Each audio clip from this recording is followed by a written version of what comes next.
স্বামীর নির্মম অত্যাচারে মানসিক ভারসাম্যহীন হয়ে পড়েন স্ত্রী লাভলি। থাকেন কচাকাটা বাসস্ট্যান্ডের একটি খুপড়ি ঘরে, কিন্তু কোনো এক লম্পটের পাশবিক নির্যাতনে এখন সে ৯ মাসের অন্তঃসত্ত্বা।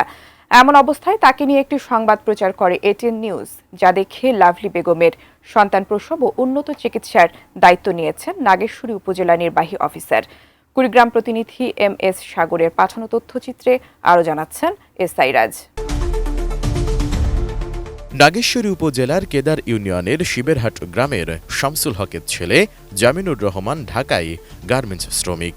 পীরগঞ্জের সটিবাড়ি বড় দরগা গ্রামের অসহায় লাভলি বেগমের সঙ্গে প্রেমের সম্পর্কের এক পর্যায়ে ২০১৫ সালে তাদের বিয়ে হয়।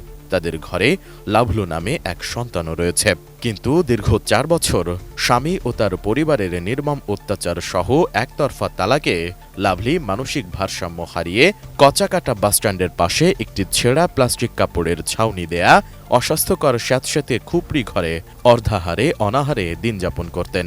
এরই মাঝে কোনো এক লম্পটের পাশবিক নির্যাতনে সে এখন ৯ মাসের অন্তঃসত্ত্বা।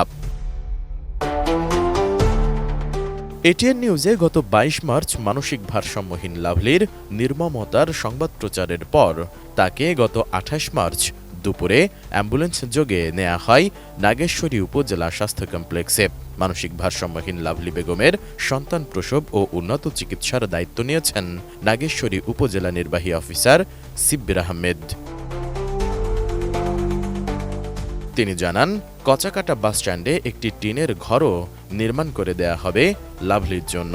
সেই সাথে যথাসময়ে তাকে স্বাস্থ্য কমপ্লেক্সে এনে সন্তান প্রসব ও চিকিৎসা দেওয়া হবে।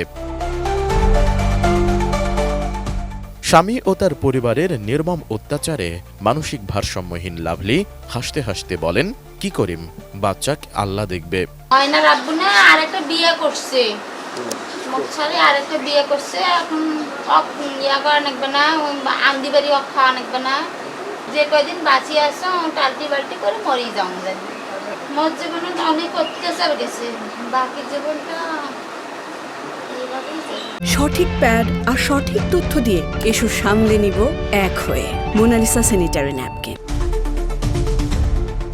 কেদার, কচাকাটা ও বল্লভের খাস ইউনিয়ন পরিষদের চেয়ারম্যানরা বলেন, লাভলির পরিস্থিতি তুলে ধরে বাস্তবমুখী সংবাদ প্রচারের জন্য এটিএন নিউজকে ধন্যবাদ। একই সঙ্গে উপজেলা নির্বাহী অফিসারের মহান উদ্যোগকেও সাধুবাদ জানান তারা।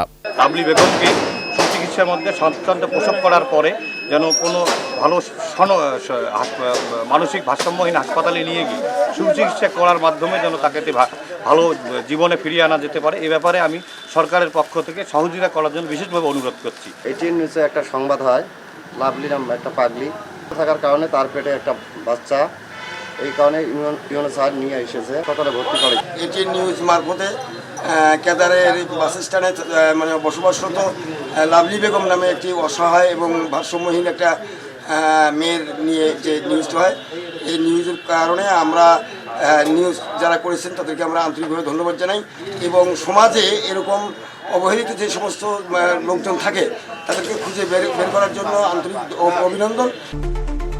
নাগেশ্বরী উপজেলা স্বাস্থ্য কমপ্লেক্সের ডাক্তার বলেন, রোগীর পেটে ৯ মাসের সন্তান ও রোগীর অবস্থা বেশ ভালো।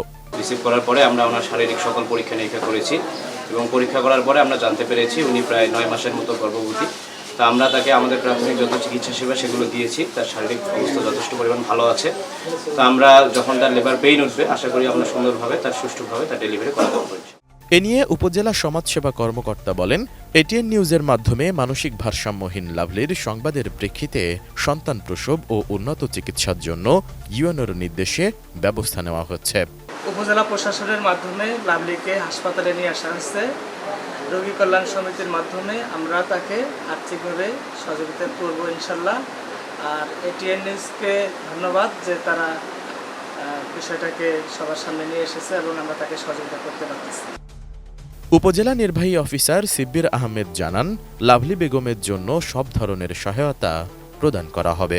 এটিএন নিউজকে শুরুতেই ধন্যবাদ জানাই যে এরকম একটি প্রতিবেদন করার মাধ্যমে আমরা একজন ব্যক্তিকে মানবিক যে সহযোগিতা করছি, এই জন্য এটিএন নিউজের প্রতি ধন্যবাদ ও কৃতজ্ঞতা আসলে আমরা চেষ্টা করেছিলাম এই অসুস্থ মহিলাকে হসপিটালে ভর্তি করে তার প্রেগনেন্সি পর্যন্ত সুস্থ রেখে কীভাবে সুন্দরভাবে ডেলিভারি করা যায়, কিন্তু আসলে সে তার নিজ ঘরেই থাকতে চায়।